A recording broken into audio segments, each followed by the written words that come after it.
धन्यवाद आदरणीय गोदियाल जी, गरिमा जी और उपस्थित सभी इलेक्ट्रॉनिक और प्रिंट मीडिया के मेरे सभी सहयोगी। आपदा एक बहुत गंभीर विषय उत्तराखंड के लिए है, ऐसा आप और हम सभी मानते हैं। पहले 10 साल में 6 साल में कभी सुनाई देता था कोई बादल फटा, और उसकी फ्रीक्वेंसी लगातार बढ़ते जा रही है। और अब 2 साल में हो रहा था, अब एक ही साल में 6-6, 7-7 घटनाएं हो रही हैं। आपका उत्तरकाशी का बड़कोट में शुरुआत हुई थी, 7 लोग आज भी लापता हैं सरकार की नज़र में, और 4 बॉडीज़ मिली थी। उसके बाद नौगांव हुआ, थराली हुआ, उसके बाद थराली हुआ, पौड़ी में घटना घटी जहां भाई साहब गए थे। उसके अलावा बागेश्वर के ऊपरी क्षेत्र जो है, कपकोट से ऊपर के क्षेत्र, वहाँ आपदा आई। और पिथौरागढ़ के जो धारचूड़ा मुनस्यारी वाले एरिया है, वहाँ भी गुंजी और उधर की साइड इस तरीके की घटनाएं सुनने को मिली।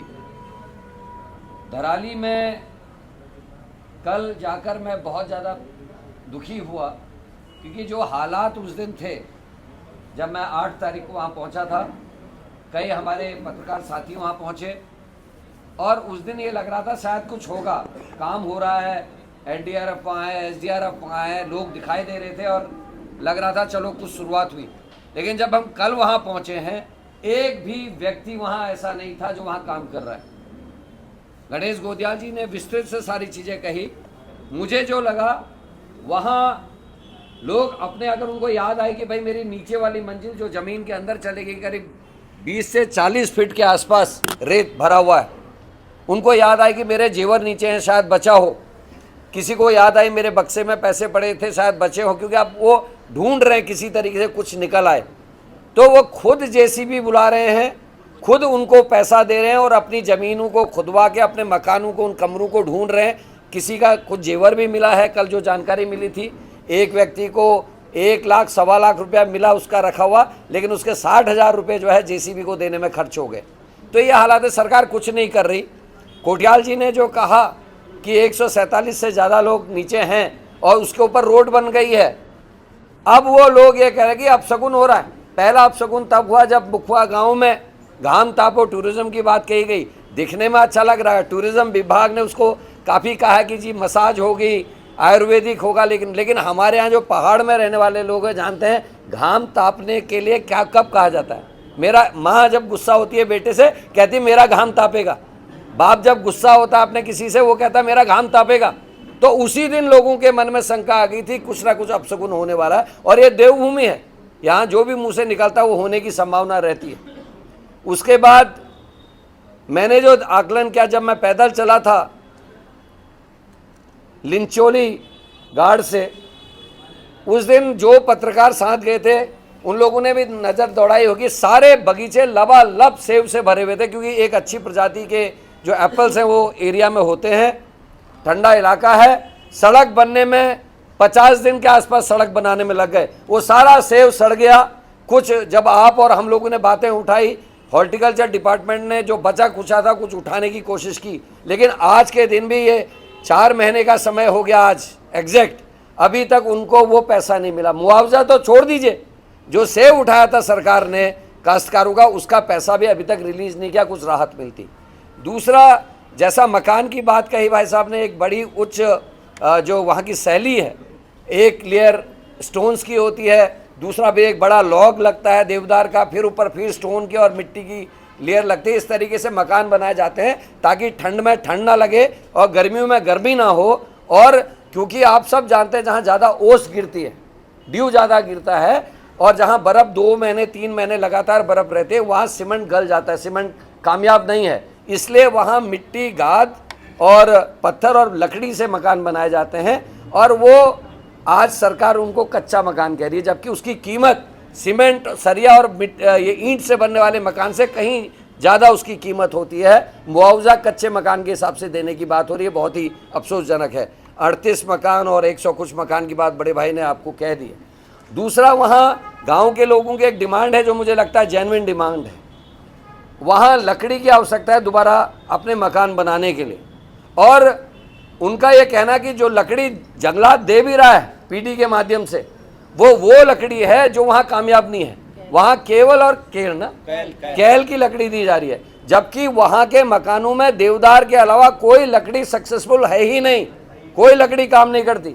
उनका ये कहना है कि पहले तो फ्री, इस समय क्योंकि आपदा का समय है भाई, जंगल ये संपत्ति हमारी है, अगर हम ही नहीं है तो फिर हमारे को इन संपत्तियों को बचाने का क्यों करना। हम पर्यावरण की बात करते हैं, लेकिन हमारा विकास, हमारा जीवन इन जंगलों को बचाने में हमारी पीढ़ियों का रहा है। हमारे यहाँ अस्पताल, रोडें इसलिए बड़ी नहीं बन पाती क्योंकि हम जंगल नहीं काट सकते। तो आज हमको सबसे ज़्यादा ज़रूरत है, तो क्या हमको कुछ पेड़ वहाँ मुहैया नहीं कराए जाने चाहिए? वो फॉरेस्ट डिपार्टमेंट इसमें कोई कार्रवाई नहीं कर रहा है। तीसरी बात जो बहुत इम्पोर्टेंट आदरणीय अध्यक्ष जी ने कही कि 5700 करोड़ रुपया, 5700 करोड़ रुपीज़ जो मांगे गए, उसके एवज में मोदी जी 1200 करोड़ की बात कह गए। ये बहुत इंपॉर्टेंट है कि स्टेट गवर्नमेंट के ऑफिशियल्स ने अभी तक वो फौरी कार्रवाई नहीं करी है जिसके तहत वो पैसा दिल्ली से रिलीज हो।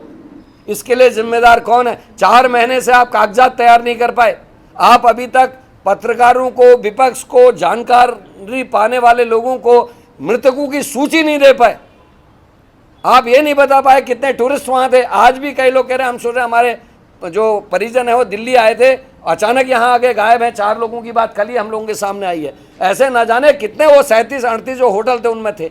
दूसरा, इनकी वेबसाइट बंद है सर 1 साल से, जिसमें रजिस्ट्रेशन होना है।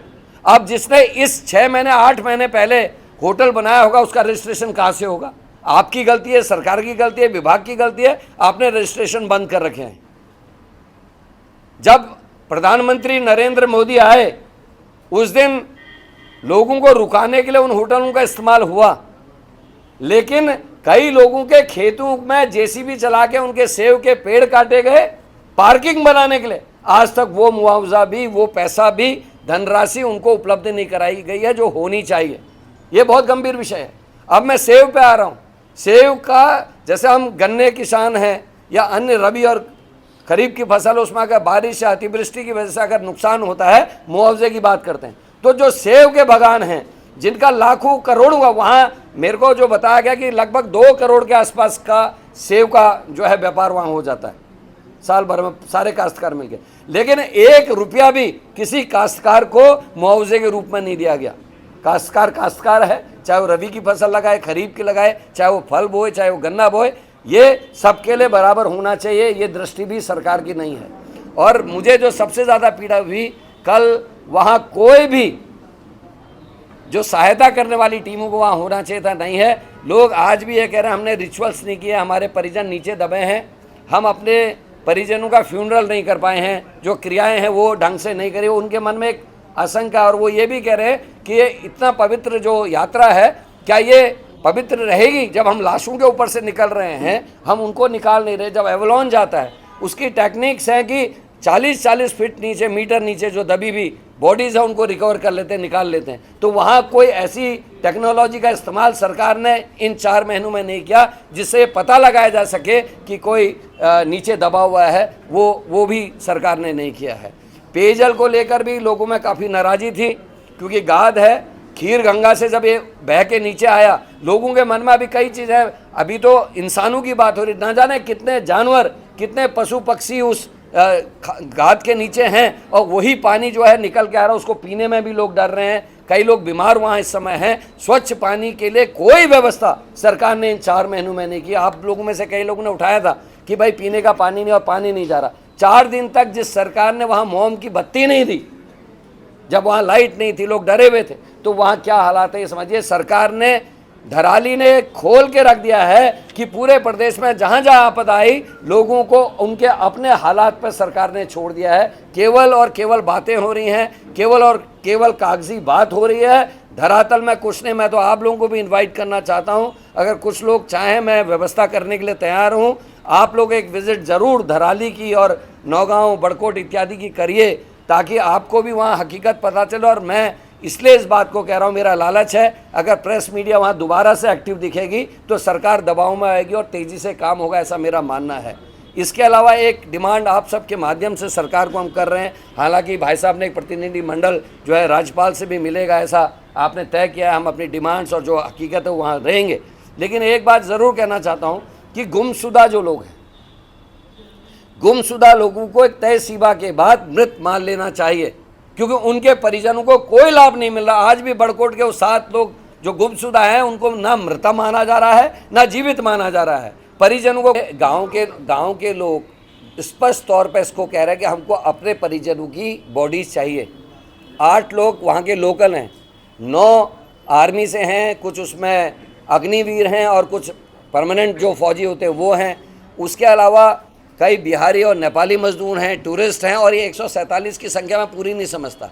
सरकार से मेरी मांग है आपके माध्यम से, मैंने पहले भी कहा था प्रेस करके, कितने फ़ोन एक्टिव थे और घटना के बाद कितने फ़ोन अनएक्टिव है उसकी सूची दे दीजिए। ये तो कोई बड़ी बात नहीं है, तो आप कभी भी निकाल सकते हैं। उसके अलावा जब भी किसी होटल में, यहाँ देहरादून जबकि सामरिक दृष्टि से वैसा नहीं है, ये कैपिटल है, यहाँ के होटल्स की भी सूची जाती है LIU से लेकर प्रशासन को कि कौन होटल में टिका हुआ है। वो सामरिक दृष्टि से महत्वपूर्ण है। क्या वहाँ के लॉजेस का, होम स्टेज का, होटल्स के आंकड़े क्या इनके पास, प्रशासन के पास नहीं होने चाहिए? क्यों वो दबाए जा रहे, क्यों छिपाए जा रहे? ये एक गंभीर विषय है और इस पर निकालने भी चाहिए और उनके परिजनों तक वो पहुँचाया भी जाना चाहिए। जब केदारनाथ की घटना घटी, प्रकृति का है, ये भी प्रकृति का आपदा है, लेकिन उस समय हम पे आरोप लगाए गए कि कांग्रेस, जबकि मैक्सिमम लोगों की बॉडीज और कंकाल लाने के बाद उनका फ्यूनरल किया गया और लगातार विपक्ष ने हम पे आक्रमण किए। हमने सहज स्वीकार करते उसको रिकॉर्ड टाइम में ठीक किया। उसका तारीफ उमा भारती करके गई, उसकी तारीफ ये बाबा रामदेव करके गए, लेकिन आपने क्या किया? आपने तो काम भी शुरू नहीं किया वहाँ आज तक। ये बहुत गंभीर है और इसलिए बॉडीज़ को निकाला जाना चाहिए। उनके परिजनों का पूरा अधिकार है कि वो अपने परिजनों के जो शरीर है उनका अंतिम संस्कार और उनके जो अपने धर्म के हिसाब से रिचुअल्स है उनको कर सके। लोग वहां गए कि आज पता नहीं हमारे जीवन का स्वर्णिम दिवस है कि आज हमें क्या उपहार मिलते हैं। और वहां से जब बोला, लोगों ने कहा मुझे कि माननीय प्रधानमंत्री जी ने जब कहा कि भाई घाम तापो योजना उत्तराखंड के लिए बेहतर योजना है, तो हमें उसी दिन ये लगा कि उनके मुख से कुछ ऐसी बात निकल गई है कि जिसका आने वाले समय में कहीं हमें खामियाजा न भुगतना पड़े। और लोग बड़े दुख के साथ इस बात को कह रहे थे कि जो हमें कहा जाता है कि इस तरह की बात किसी के लिए न कहें, वो हम पर लागू हो गई, वो हम पर लग गई।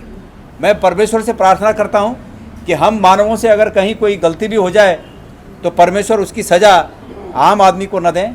परमेश्वर से ये प्रार्थना है कि हमारे उत्तराखंड के बीहड़ एकदम बहुत ही विकट परिस्थिति में रहने वाले ऐसे लोगों का, जो कि कंदराओं में, पहाड़ों में, गदेरों में, गाढ़ गदेरों में अतीत से लेकर अब तक आए हैं, प्रभु उनके जीवन की रक्षा करे। मैं भगवान से ऐसी प्रार्थना करता हूँ। 250 नाली वहाँ की ज़मीन पूरी तरह से नष्ट हो गई। सरकार उसके लिए स्पष्ट कार्य योजना बनाए। सरकार 4 प्रमुख मांगे हमारी। पहली बात, रिहायशी इलाकों में जो मकान क्षतिग्रस्त हुए उन सबको 50 लाख का मुआवजा दिया जाए। नंबर 2 बात, व्यावसायिक प्रतिष्ठानों को ये कह के कि ये व्यावसायिक प्रतिष्ठान है, हम इनकी मदद नहीं कर सकते, सरकार अपना पल्ला न झाड़े, सरकार उनकी पुरजोर मदद करे। वहाँ पर ऐसे केस हैं कि एक महिला ने आत्महत्या इसलिए कर दी कि उसके बेटे ने जगह जगह से लोन लेके एक छोटा मोटा होटल बनाया था और अब लोन भरने के पैसे नहीं है, इंटरेस्ट के पैसे नहीं है, बैंकों के फ़ोन आ रहे हैं और अंततोगत्वा उस महिला को स्ट्रेस हुआ और उन्होंने अपनी आत्महत्या कर दी। तो वहाँ सब ऐसे मानसिक स्थिति से लोग गुजर रहे हैं। नंबर 2 बात कि सरकार उन व्यवसायियों की मदद करे। नंबर 3 बात, हरसिल को हुए आसन्न जो अभी तक खतरा मंडरा रहा है हरसिल पर, तत्काल सरकार उस लेक को उस लेक को खाली करने का काम करे, पानी को चैनलाइज करने का काम करे, नदी को चैनलाइज करने का काम करे, वहाँ पर जो सिल्ट जमा है उस सिल्ट को हटाने का काम करे सरकार। और अगला जो महत्वपूर्ण बात है वो ये है कि पूरे उत्तराखंड में आपदा के तहत इसी प्रकार के क्षतियों का सरकार स्पष्ट आकलन करे और जो 5700 करोड़ उत्तराखंड की सरकार ने भारत सरकार से मांग की थी, उसमें से प्रधानमंत्री जी ने कहा 1200 करोड़ मिलेगा और वो 1200 करोड़ भी नहीं आया। गढ़वाली में कहावत है, घसेन 12 पैटर्न 4 हॉल गेंद 2 और काम नहीं है कोई, ये हालत हो रखी है। मतलब 5700 करोड़ की मांग हुई, 1200 करोड़ के लिए कहा गया और अब तक 1 रुपया नहीं मिला, ये हालत है। अगले साल का मानसून 7वें महीने में, अगले साल फिर मानसून आ जाएगा और उसके बाद फिर सरकार जो है, तो सरकार, इस प्रदेश की सरकार सिर्फ और सिर्फ अपने राजनीतिक हित और अपने भ्रष्टाचार के चलते अपने आर्थिक हितों को साधने में लगी हुई है। इस प्रदेश की जनता के प्रति इनकी जो जवाबदारियां हैं, इनके जो इस प्रदेश की जनता के प्रति इनके जो लोग इनसे उम्मीद करते हैं, उन सब बातों के प्रति इन्होंने पीठ लगा रखी है, मुंह मोड़ दिया है। और मैं उम्मीद करता हूं कि आपके माध्यम से, आपकी लेखनी के माध्यम से, आपके वक्तव्यों के माध्यम से, मतलब मीडिया के हमारे साथियों के बोलने के माध्यम से, समाचार चैनलों के माध्यम से इस सरकार को, हम सब लोगों को मिलकर जगाना चाहिए कि सरकार इस आपदा की घड़ी में हमारे इन तमाम जो प्रभावित लोग हैं उनका साथ दे। और अब जो है, चूँकि मैं काफ़ी टाइम ले लिया, मैं चाहता हूँ कि कुछ टाइम हमारे आदरणीय साथी जो कि पहले दिन से खास करके धराली के आपदा में पहले दिन से उनका ध्यान वहाँ है, वो लगे हैं। मैंने उनसे विनम्रतापूर्वक निवेदन किया कि हमारे उस प्रतिनिधि मंडल में अगर आप नहीं होंगे तो ये प्रतिनिधि मंडल अधूरा होगा। उन्होंने पूरा समय दिया, वो आए, हमारे साथ चले। और मैंने आज भी उनसे निवेदन किया कि आज की प्रेस वार्ता में भी आप रहें और आज यहाँ पर हैं तो सबसे ज़्यादा वो इस बारे में जानते हैं। मैं उनसे निवेदन करना चाहूँगा कि कृपया इस प्रेस वार्ता को संबोधित करने का कष्ट करें। धन्यवाद आदरणीय गोदियाल जी, गरिमा जी। कांग्रेस के द्वारा, कांग्रेस का जो प्रतिनिधि मंडल धराली आपदा क्षेत्र में कल गया, पूरे प्रतिनिधि मंडल ने ये महसूस किया कि 4 महीने पहले घटी उस आपदा में धराली और हरसिल की जो स्थिति थी, आज भी उनको उसी जगह पर सरकार ने छोड़ दिया। सरकार के पास काम करना तो दूर, सरकार के पास इच्छा शक्ति भी नज़र नहीं आई कि जो कहीं पर स्टार्ट दिखाओ कि सरकार यहाँ पर इस काम को शुरुआत कर रही है, लोगों को दोबारा बसाने का काम कर रही है। लोगों की सख्त नाराज़गी है कि उन्हें उचित मुआवजा नहीं दिया गया। जिनके आवासीय मकान नष्ट हुए उनको 5 लाख रुपए देकर अपने फर्ज की तीसरी समझ ली गई। लोग इस बात से नाराज़ हैं कि जिन भवनों में वो अपना छोटा मोटा कारोबार करते थे, यात्रियों की सुविधा अर्जित करते थे और अपना कारोबार करते थे, उनको मुआवजे की श्रेणी से अलग रखा गया कि ये व्यापार था, इसलिए हम इसको मदद नहीं कर सकते। ये उत्तराखंड के नागरिकों के प्रति एक चुनी हुई सरकार का जो कर्तव्य होना चाहिए, उस कर्तव्य से ये सरकार विमुख होती हुई नजर आ रही है। गोदियाल जी, 4 प्रमुख मांगे भी रखी है, सरकार पूरा करे इन मांगों का, आपका कहना है वो 4 प्रमुख मांगे कौन सी है? और राज्यपाल को आप विस्तृत रिपोर्ट भी सौंपने जा रहे हो? हम अगले 1-2 दिन में महामहिम श्री राज्यपाल से समय लेकर ये रिपोर्ट सौंपेंगे। लेकिन जो मांगे हैं वो ये हैं कि सरकार, एक तो सबसे पहली मांग कि सरकार के पास ये नज़ीर है कि अतीत में केदारनाथ में जो आपदा आई उसमें उस समय की सरकार ने वहाँ के व्यवसायियों को और वहाँ के रिहायशी मकान के मालिकों को ये अधिकार दिया कि वो अपनी क्षति का स्व निर्धारण करें और उसके अनुसार मुआवजा बांटा जाए। तो सरकार यहाँ भी स्व निर्धारण का अधिकार दे और मुआवजा बांटे, नंबर 1 बात। नंबर 2 बात कि सरकार ये न कहे कि साहब रजिस्ट्रेशन नहीं था, बहानेबाजी न करे। रजिस्ट्रेशन सरकार, कोई टाटा बिरला का फैक्ट्री नहीं था वहाँ की जो रजिस्ट्रेशन कर रहा था, छोटे छोटे काम थे लोगों के जो अपना काम कर रहे थे। तो सरकार उनको जो काम कर रहा था उस काम को ये मानते हुए कि यहाँ पर थे, उसके अनुसार उनको राहत राशि पहुँचाए। नंबर 2 ये बात है। नंबर 3 बात, पुनर्स्थापना वहाँ पर उसकी करनी है तो उस मलबे को साफ किया जाए। 250 नाली उन लोगों की नाप जमीन है, उस जो मलबा आया है उसको दोबारा अगर कभी भविष्य में आए तो उसको चैनलाइज करने के लिए मजबूत दोनों तरफ दीवारें बने और बाकी बची हुई ज़मीन पर वहाँ धराली गांव के लोगों को पुनर्स्थापित किया जाए, उनका विस्थापन वहीं पर किया जाए, दोबारा उनको वहीं बसाया जाए और सरकार उसके लिए खर्च करे, कार्य योजना तैयार करे। ये सब हमारी मांगे हैं जिनको हम